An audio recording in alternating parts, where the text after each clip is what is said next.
Good afternoon, everyone, and welcome to this discussion on truth and deception. My name is James Andrews, and I'm a lifelong learner. I'm delighted that you've joined us today. I care to have real, honest conversations, and like many of you, I feel this is a topic that needs considerable attention. In our discussion today, I truly believe that we will find common ground along with shared values and interests. Truth and deception. Truth and deception are matters that are important for us to discuss because it shapes the way that we make decisions and live our lives. Truth telling is a concept that seems simple, but it is a difficult task that one must do daily to avoid a life filled with deceptions. Mark Twain once said that if we always tell the truth, we do not have to remember anything. We live in a world where lies are common and the truth is often challenged. I believe that we can all agree that honesty is important in life, whether it be in friendships, relationships, business deals, or with family. Today, I want you to look internally and ask yourself the question, why does lying feel wrong and what harm can it present for us and others?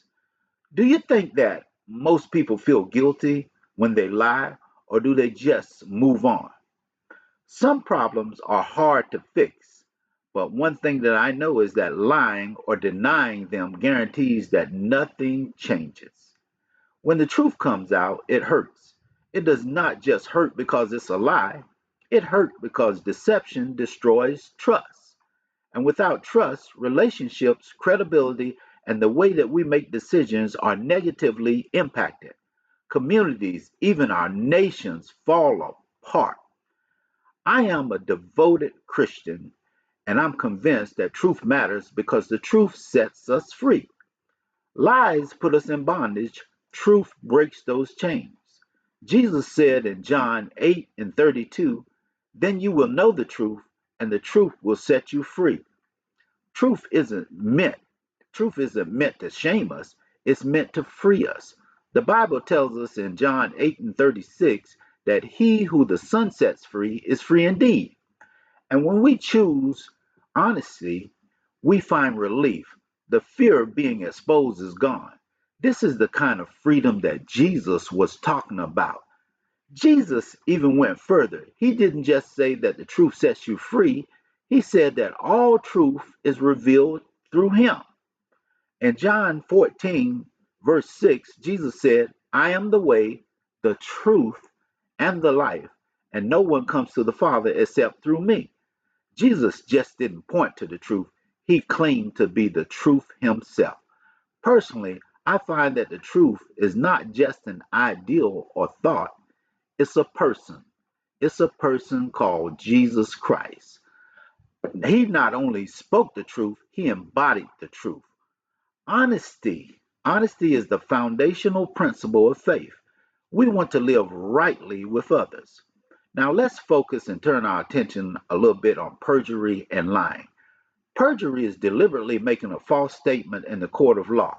Perjury is serious because it threatens the integrity of the courts by which justice is secured for all people, regardless, all people. Now, the ninth commandment in the Bible is found in Exodus 20 and 16, and it says, you shall not bear false witness against your neighbor. This principle includes all forms of lying. Now, you might ask, what is lying? Lying is a violation of the truth and intent to deceive. God has a dislike for lying, and this can be seen throughout the Bible. Lies are intentional.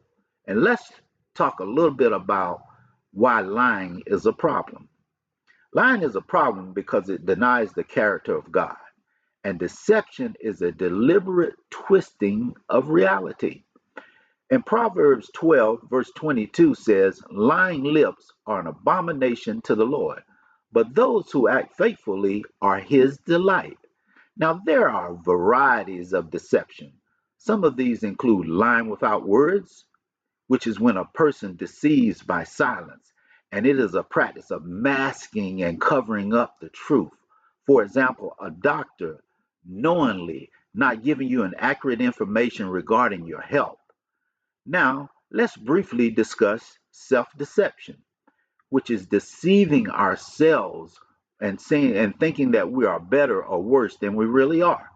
Deception from others misleads us, but self deception blinds us. And another example is lying with true words. This could be quoting someone out of context, which could become very, very dangerous. Now, with deception, there are exceptions. This is very important. This is something that we would call gray areas. You may ask yourself, are there times when it's okay to lie? Maybe to avoid hurt feelings. Is lying ever acceptable? This could be as simple as remaining silent to protect the innocent who may be affected. One must examine their heart when participating in telling incomplete truths. We are to remember to communicate very wisely. Truth telling should always be the case, but to protect someone from harm, examples of this may include not giving the location or the whereabouts of people hiding from hate motivated criminal groups or giving up a military location of certain groups during a justifiable conflict. While these examples may seem justifiable, a believer should confess to God, repent, and make amends. But everyone should acknowledge it, clarify, learn from it, and improve. So, in conclusion, I believe that it does not matter what walk of life that we all come from, truth and deception still matters. In the world that we live in, justice, fairness, all depend on truth telling and deception. It's important how people live together and the relationships that exist. Lies and deception may give us temporary relief, but in the long run, it will only harm us when the truth comes out. We should strive to live together in unity and harmony with each other. This can only be done if we live lives based on truth and consideration for our fellow brothers and sisters. Trust depends on truth, and deception should never be the norm. Experience and wisdom teaches us that lies, whether from us or from others, bring pain, lost trust, and a great deal of confusion. But truth, no matter how difficult, brings about freedom and breaks down barriers. And no matter what we believe in, no matter what our faith is, everybody values honesty. So as we leave today, I want all of you to ask ourselves this question: am I living in truth, or am I holding on to deception which keeps me in bondage? I want to leave you with a famous quote from James Baldwin. Baldwin once said, not everything that is faced can be changed, but nothing can be changed until it is faced. I want to thank each of you for your attendance and participation today in this discussion. I pray that you have taken away something from this discussion that will be valuable as we go forth in our lives today. Remember, when we lean into the truth, we open doors of freedom. Thank you all. God bless and have a great day.